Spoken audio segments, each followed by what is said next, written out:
Somewhere in the South Pacific sits a piece of land so remote that the nearest inhabited neighbor is over 1,600 miles away.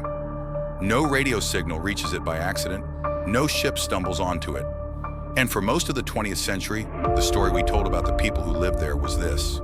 They wrecked it, cut down every tree, starved themselves into war, then cannibalism, then near extinction. A warning carved in stone about what happens when a civilization consumes itself. It's one of the most repeated cautionary tales in modern science writing. It's in textbooks. It's in a best-selling book that sold millions of copies. It's been quoted by senators and climate scientists alike.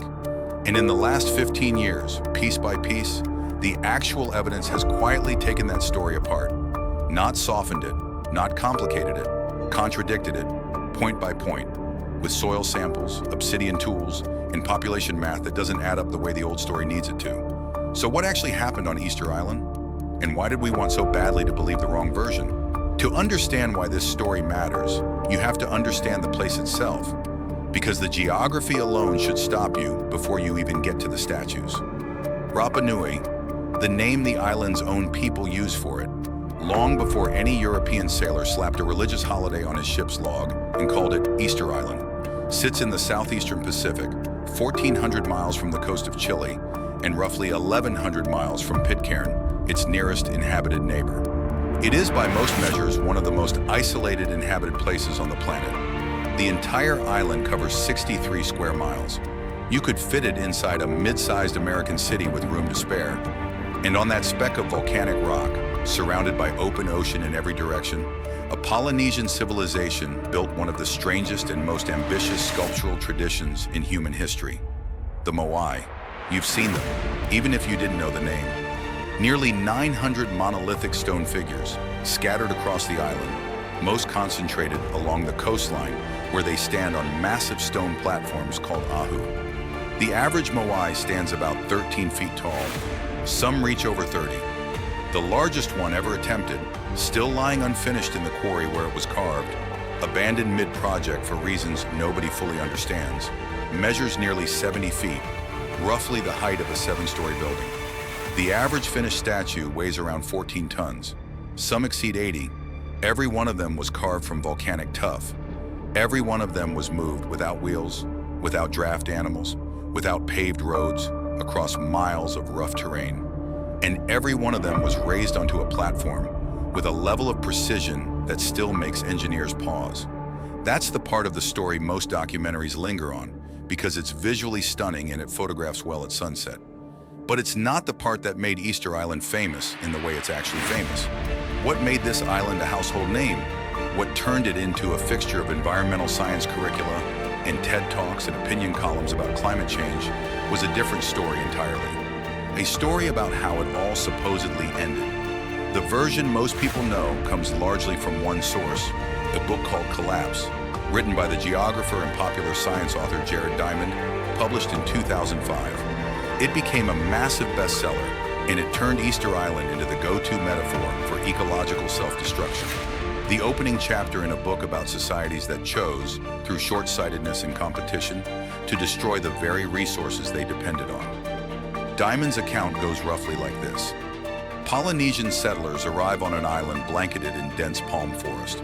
They begin clearing it, for farmland, for canoes, and most dramatically, for the log rollers and ropes needed to drag their gigantic stone statues across the island. As the population grows and rival clans compete to outdo each other with bigger and more numerous Moai, the pace of deforestation accelerates. Trees become scarce, then gone entirely.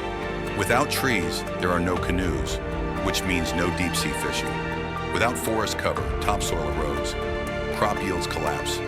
Resource wars break out. Some accounts even claim cannibalism became common as starvation set in. By the time Europeans arrived in 1722, what had once been a thriving civilization was reduced to a handful of exhausted survivors, living among the toppled remains of their own monuments. It's a compelling story. It has a clean moral arc: hubris, decline, collapse. And that arc is exactly why it traveled so far beyond archaeology into economics lectures, environmental policy debates, and popular nonfiction. It gave people a single, vivid image for a complicated warning. Waste your resources chasing status, and you will destroy yourself. There's just one problem. It's largely not what happened. The first serious crack in this narrative came from an unlikely source. Not anthropologists studying myths or bones, but archaeologists analyzing stone tools.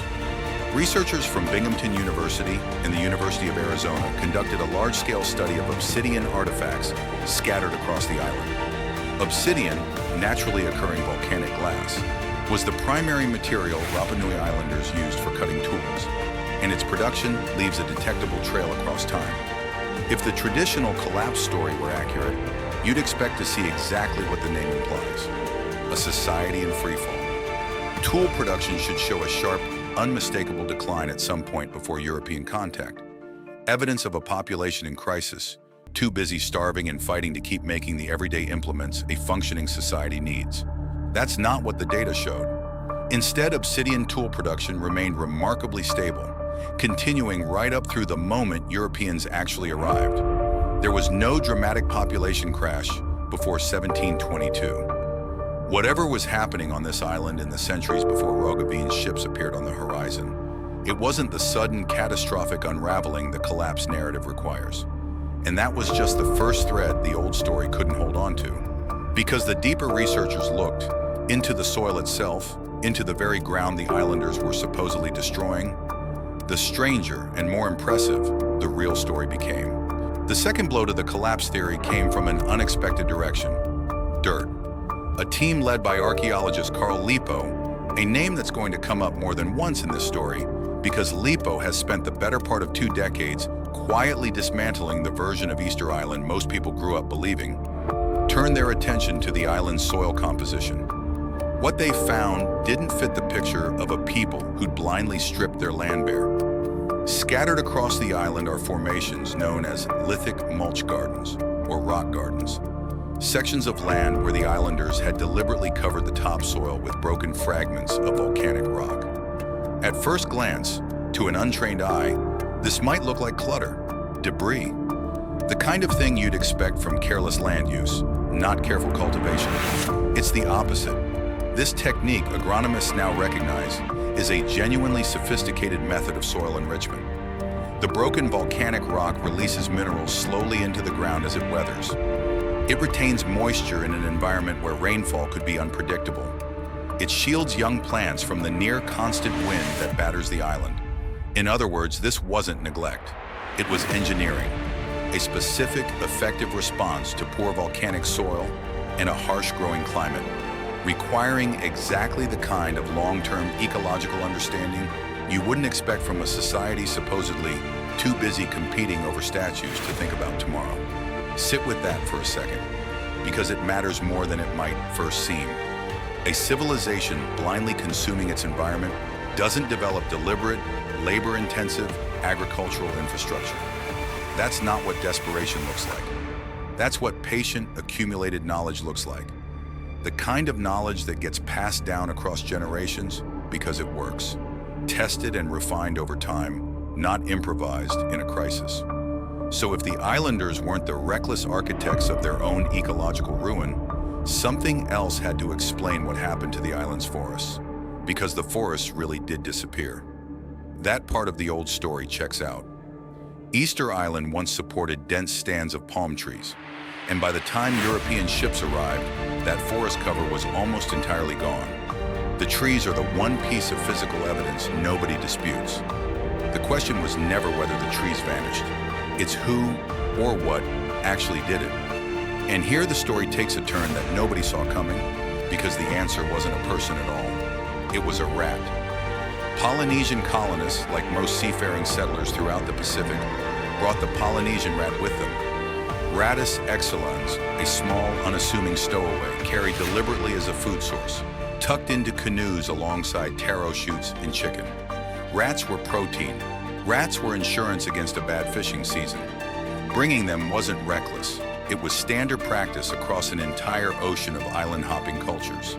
But an island with no natural predators for that rat and an abundance of a very specific, very vulnerable food source created conditions that nobody could have anticipated.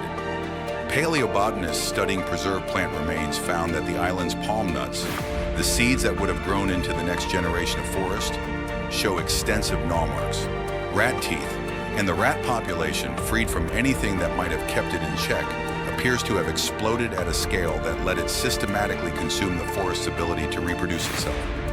Trees that fall to logging leave stumps, and new growth can follow.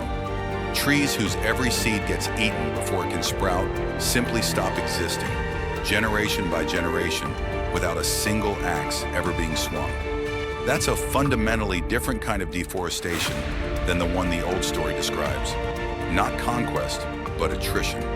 Quiet, relentless, and largely outside human control once it started. None of this means the islanders had zero hand in the forest's decline. They almost certainly cleared some land for farming, the way every agricultural society does. But the dominant force behind Easter Island's transformation from forest to grassland appears to have been an invasive species accident, not a campaign of human short-sightedness. And crucially, the islanders didn't collapse in response. They adapted. They shifted from a forest-dependent way of life toward the rock garden agriculture that would come to define their relationship with the land for centuries. That's not the arc of a civilization spiraling toward self-destruction. That's the arc of a civilization solving a problem it didn't create and doing it well enough to keep going for another 500 years. Which brings us to the piece of the old story that turned out to be the most wrong of all. Not the trees, not the tools, the people themselves, how many of them there ever actually were, and what that number does to everything Diamond's version depends on. For decades, the accepted figure in almost every popular account of Easter Island was somewhere between 15 and 20,000 people at the civilization's peak. A thriving, densely packed population that then crashed catastrophically, leaving only a fraction of that number by the time Europeans made contact. That number did a lot of narrative work. It's what made the collapse sound so dramatic. You need a boom before you can have a bust. More recent research has quietly pulled that number apart.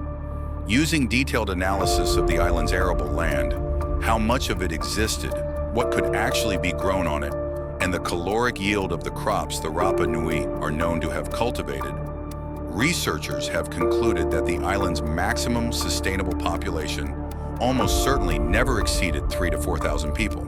Not 20,000, not even close. A number roughly a fifth to a quarter the size of the old estimate. This single correction changes the entire shape of the story. There was no population boom followed by a catastrophic bust because the population never got big enough to boom in the way the collapse narrative requires. What existed instead was something quieter and, frankly, more impressive. A small, relatively stable community that had figured out how to sustainably manage the limited resources of one of the most isolated pieces of habitable land on Earth and kept doing it for centuries without the wheels coming off. Which raises an obvious question. If there was no ecological collapse, if the tools kept being made, if the soil was being carefully engineered rather than exhausted, if the population never spiked and crashed, what did the first Europeans actually see when they arrived? Jacob Roggeveen, the Dutch explorer credited with the first recorded European contact, landed on the island on Easter Sunday of 1722, which is where the name comes from. His own journals, the earliest written account we have, describe something very different from a starving, war-ravaged wasteland. He noted cultivated fields. He described the islanders as appearing healthy. He recorded what looked, by his own account, like a functioning society going about its business, not the traumatized remnant of a civilization that had just clawed its way through generations of famine and internal warfare. If the collapse happened the way the old story insists, Roggeveen sailed straight into the aftermath and somehow failed to notice it. That's not a small inconsistency. That's the eyewitness account contradicting the theory built around it. So when did the real catastrophe actually happen? Because something devastating clearly did happen to the population of Rapa Nui. That part isn't in dispute. The question the old story got wrong wasn't whether a disaster occurred. It was who caused it and when. The first serious blow came in the 1770s, with a wave of Spanish maritime visits that, intentionally or not, introduced diseases the Rapa Nui had no biological defense against. Isolation, the same isolation that had let this civilization develop in near total independence for centuries, became a liability the moment outside contact began. A population with no prior exposure to smallpox, influenza, or a dozen other old-world pathogens doesn't need a war to be devastated. It just needs a ship. But the true catastrophe, the actual, undeniable collapse, came in 1862. Peruvian slave traders arrived and abducted roughly 1,500 islanders, close to a third of the entire population, to work in the guano mines of Peru. Among those taken were the chiefs, the priests, the keepers of oral history and sacred knowledge, precisely the people whose loss would sever a culture from its own memory. Of those 1,500, only 15 survived long enough to return home. And when they did, they brought smallpox and tuberculosis back with them. By 1877, the population of Rapa Nui had fallen to just 111 people. That is the real collapse, not a myth about vanity and deforestation. A documented, specific, entirely preventable atrocity carried out by outsiders.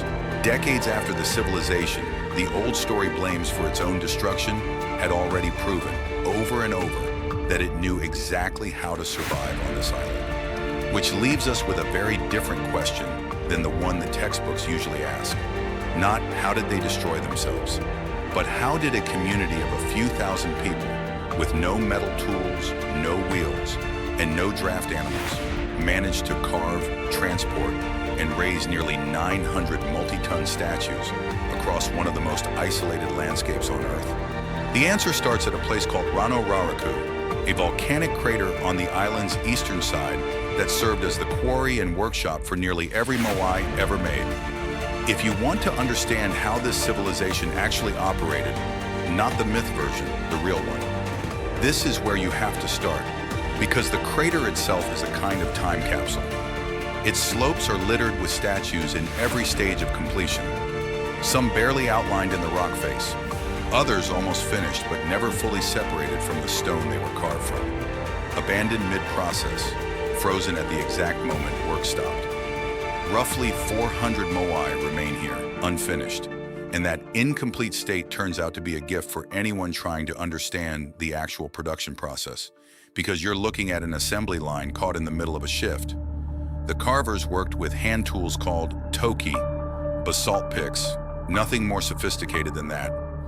They cut directly into the volcanic rock of the crater wall, gradually deepening a channel around the emerging figure until it stood free of the surrounding stone, connected only by a narrow ridge along the spine. Based on experimental archaeology, researchers actually attempting to replicate the process with period-accurate tools, a mid-sized moai required a team of roughly 15 to 20 carvers working continuously for close to a year. That's a serious commitment of labor from a population that, remember, likely never exceeded 3,000 or 4,000 people total. Every statue represented a meaningful fraction of the island's total available workforce, dedicated to a single project for months at a time. Whatever this civilization was doing, it wasn't the aimless busy work of a society with nothing better to do. It was organized, sustained, collective labor, the kind that requires planning, coordination, and a shared cultural purpose strong enough to hold that commitment together year after year. But finishing the statue was only the beginning of the real puzzle, because once a moai was complete, someone had to move it. Some of these statues traveled as far as 11 miles from the quarry to their final resting place on a coastal ahu, across rough, unpaved volcanic terrain, without wheels, without draft animals, without so much as a cart. For decades, researchers proposed various explanations: wooden sledges, log rollers, elaborate systems of ropes and levers borrowed loosely from how other ancient cultures move large stones. All plausible, none of them quite fit the specific evidence on the ground, until 2011, when archaeologists Carl Lipo and Terry Hunt proposed something that changed the entire conversation. An idea hiding quite literally in plain sight the whole time. They looked closely at the actual shape of the moai, not their faces, their bodies. A moai has a distinctive silhouette, a heavy forward curving belly, a center of gravity pushed noticeably forward, and a slight lean built into the whole figure. Lipo and Hunt asked a question nobody had seriously asked before. What if that shape wasn't aesthetic? What if it was functional, engineered specifically for how the statue was meant to travel? Their theory, the moai were moved upright, rocked rhythmically from side to side using ropes, walked across the landscape the same way you might shuffle a heavy refrigerator across a kitchen floor without lifting it. 3 teams of people, each holding ropes attached at different points. 2 teams on either side controlling the rocking motion, a third stabilizing from behind to keep the statue from pitching forward and falling. Rocked just right, a multi-ton stone figure could, in a very real sense, walk to where it needed to go. This single idea reframes almost everything else about the culture that surrounds these statues, starting with something researchers had dismissed for over a century as pure folklore. When early European explorers asked the Rapa Nui how the statues had gotten to their platforms, the answer they received again and again was startlingly simple. They walked. For generations, this was filed away as myth, a charming piece of oral tradition, the kind of thing outsiders assume gets exaggerated or misremembered across centuries of retelling. Poetic language standing in for some more mundane, forgotten technical process. Nobody took it literally, because nobody could imagine how a 14-ton stone figure could do anything resembling walking. Lipo and Hunt's rocking transport theory suggests the islanders weren't speaking in metaphor at all. They were describing exactly what happened in the most literal terms available to them. The statues walked because that's what rocking a moai upright from side to side actually looks like from a distance. A slow, swaying, step-by-step advance across the landscape. The myth wasn't a myth. It was a technical description that outlived the people who understood the technology behind it. That reframing also explains something else that had puzzled researchers for just as long. The scattered moai found lying face down along the island's old transport routes. Dozens of them, abandoned exactly where they fell. Under the collapse narrative, these fallen statues get folded into the general story of catastrophe and ruin. Casualties of a civilization too broken to care for its own monuments. Under the walking theory, there's something much more mundane. Statues that literally stumbled during transport and toppled over.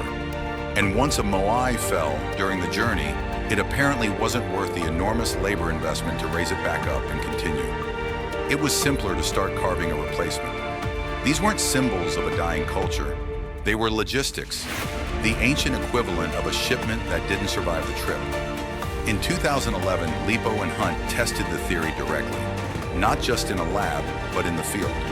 A team of 18 people successfully moved a 5-ton replica moai along a stretch of road using the rocking method. Ropes, coordinated rhythm, no wheels, no rollers, no draft animals. The statue moved, according to the team, surprisingly quickly and with real precision. 18 people and some rope were enough. No forest of felled trees required at all. But getting a statue to its final location was only half the challenge. Raising it onto an ahu, some of these platforms, colossal structures in their own right, remains a genuinely difficult engineering problem, even now. The largest platform on the island, Ahu Tongariki, stretches over 700 feet and once held 15 moai, including statues weighing more than 80 tons each. Lifting that kind of mass onto a platform standing several meters high, without cranes, without pulleys in any modern sense, is not a small feat. Researchers believe the islanders used earthen and stone ramps, along with systems of levers. The same basic engineering principle, in fact, that likely helped raise the blocks of the Egyptian pyramids a world away and centuries earlier.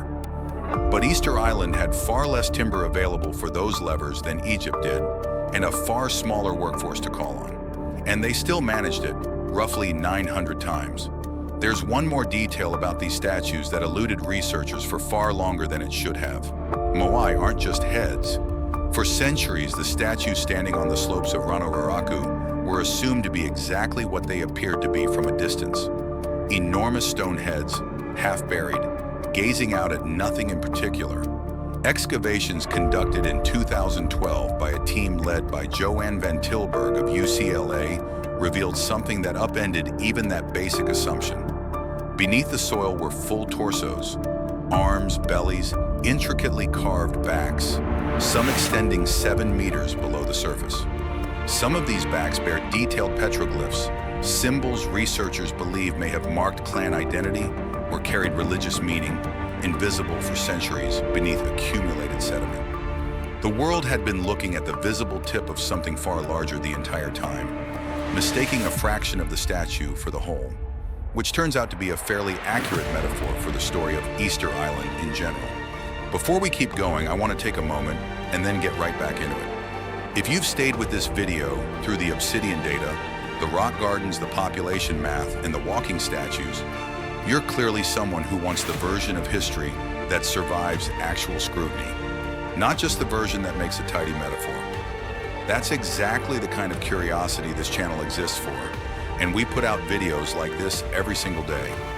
If that's the kind of thing you want more of, subscribing costs you nothing, and it means you don't have to go looking for it. It just shows up. Now back to the island, because there's still the question of why. Why build nearly 900 multi-ton statues on one of the most resource-limited places on Earth? The old theory had an answer for this too, and like most of that theory, it doesn't hold up well against what's actually buried in the ground. The traditional explanation was competitive vanity, rival clans locked in a kind of prehistoric arms race, each chief trying to outdo his neighbor with a bigger, more impressive statue, until the whole system consumed the resources needed to sustain it. It's a tidy story because it fits neatly into the larger collapse narrative. Vanity leads to waste, waste leads to ruin. Research published in 2019 in the Journal of Archaeological Science offers a considerably more interesting explanation, and it starts with a pattern nobody had thought to map before. A team of archaeologists analyzed the precise locations of every Ahu platform across the island and found something consistent enough to be more than coincidence. The statue platforms were almost always situated near sources of fresh water, an extraordinarily scarce resource on a volcanic island with no rivers and no lakes. On Rapa Nui, freshwater surfaces primarily through underground seepage, emerging in a limited number of coastal locations where subterranean flows pass through porous volcanic rock and meet the ocean. The Ahu, this research suggests, were built precisely at those points, and the moai themselves may have functioned as markers. Visible, monumental signals indicating exactly where a community's water source could be found. The statues face inland, toward the settlements they belong to, which fits. Not display pieces meant to impress passing ships, but functional infrastructure, watching over the resource that made life on this island possible at all. This single reframing changes what the moai actually represent. Not monuments to ego, a sophisticated system that fused religious belief, resource management, and territorial organization into something both practical and sacred at the same time. Each statue represented a deified ancestor, and its presence at a water source did two things simultaneously. It sanctified the location, and it staked a clan's claim to that resource, permanently in stone. This wasn't a wasteful arms race. It was a resource management system that happened to be encoded in religious monument building, which is a genuinely different thing from what the collapse story describes. There's a further layer here that researchers didn't fully appreciate until relatively recently. In 2019, a joint team of New Zealand and American researchers conducted chemical soil analysis around the Rano Raraku quarry and found that this site wasn't purely a workshop. It was also a major agricultural center. The volcanic crater soil, enriched by fine rock dust generated during centuries of statue carving, turned out to be extraordinarily fertile, ideal for growing sweet potato, taro, bananas, and sugarcane. Statue production and food cultivation weren't separate activities competing for the same limited resources. They were part of a single interconnected cycle. The dust and stone fragments left behind by carving literally fertilized the fields that fed the carvers. That's not wasteful extraction. That's a closed-loop system where almost nothing produced by one activity went unused by another. The kind kind of efficiency you'd expect from a society that had spent generations learning exactly how much this island could sustainably give. So here's where all of this actually leaves you. You came into this video with an image most people carry without ever questioning it. A civilization so reckless, so consumed by rivalry, that it cut down its own forest, starved itself into war, and collapsed under the weight of its own statues. A cautionary tale, repeated in classrooms and best-selling books and climate op-eds for 20 years, because it made a point people wanted to make about greed and short-sightedness and the fragility of civilization. The evidence doesn't support it. Not the Obsidian, which shows no collapse in production. Not the soil, which shows deliberate, sophisticated agriculture instead of exhaustion. Not the population math, which never gets anywhere near large enough to crash the way the story requires. Not even Raghavin's own journal, which describes a functioning society. Not a ruin, on the exact day the old story insists there should have been nothing left but wreckage. What actually happened is a story about competence, not collapse. A few thousand people, on one of the most isolated pieces of land on the planet, developed an agricultural technique suited to poor volcanic soil. Solved without wheels or draft animals, one of the more genuinely difficult transportation problems in the ancient world. And solved it so elegantly that their own explanation for it, they walked, turned out to be literally true the whole time. They built monuments that were never just monuments, but a working system for marking and protecting the water their community depended on. And they sustained all of it, without the wheels coming off, for roughly 1,000 years. What ended their civilization wasn't ambition. It wasn't hubris. It was disease carried by ships that had no business being trusted. And then, in 1862, a deliberate, documented act of human trafficking that took 1/3 of the population, and with them, most of what the Rapa Nui knew about their own history. The Rongo Rongo script still sits undeciphered in museum cases around the world, in part because the people who could read it were taken from this island and never came home. That's not a metaphor for civilizational failure. That's a specific, nameable crime with a date and a body count, and it deserves to be remembered as exactly that. There's something worth sitting with in how differently this story reads once you strip away the version that was built to teach a lesson. Not a warning about what happens when people destroy themselves. A record of what people can build and sustain and understand about their own environment when they're paying far closer attention than history gave them credit for. The statues are still there, still standing or lying where they fell, staring inland toward water sources most tourists walk past without a second thought. They've survived storms, earthquakes, and more than a century of a story that got their own history backwards. Maybe the most honest way to look at them now isn't as ruins. It's as evidence for a people who deserve to be remembered for what they actually accomplished, not for a collapse that mostly happened somewhere else, to someone else's benefit. If you made it this far, you already know this isn't the kind of channel that's going anywhere. We put out something like this every single day, the version of the story that survives contact with the actual evidence. Subscribing keeps you in that loop.